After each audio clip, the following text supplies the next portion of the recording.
Indice, la chronique géopolitique. Ce qui s'est passé au Japon la semaine dernière est de l'ordre du surréalisme. Digne des scénarios les plus incroyables, le Maroc provoque le scandale par une réaction et un comportement indigne. Cela ne fait que confirmer que la diplomatie marocaine est réellement en perte de vitesse et surtout à court d'arguments, au point d'ailleurs d'en arriver aux mains.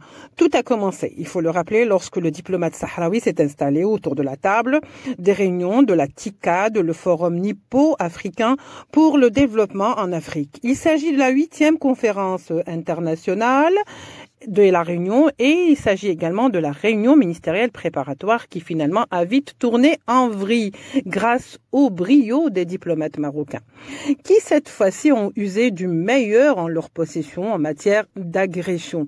Donc nous le disions que non content de la participation de la délégation sahraoui, l'un des prétendants diplomates ou membre de la délégation diplomatique marocaine au Japon s'est carrément plongé contre le représentant sahraoui auprès de l'Union africaine, Lamine Barli, pour d'abord lui arracher le fanion du Sahara occidental, en tentant par la suite, vainement bien sûr, de porter atteinte à son intégrité physique.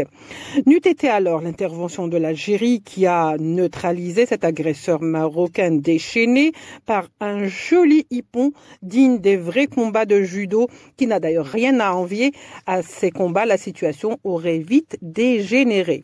Le scandale n'est pas très étrange aux Marocains qui finalement semblent y avoir pris goût en raison de l'impunité certainement.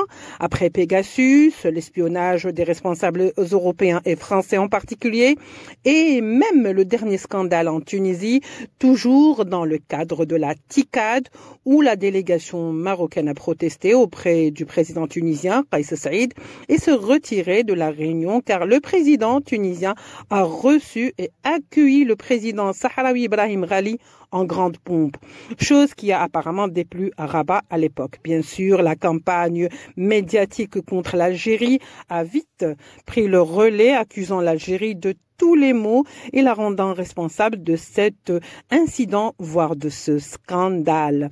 Rien d'étonnant lorsqu'on a compris comment et de quelle manière fonctionne le Makhzen. Par la fourberie et la mauvaise foi, ne lésinons pas à faire porter le chapeau aux autres pour expliquer leurs actes les plus inexcusables et se contenant souvent dans des comportements dignes de voyous et de brigands de grande route. Lorsque l'argument vient à manquer à l'impuissant, les recours à la violence deviennent la seule issue et le seul moyen pour se défendre et pour s'exprimer.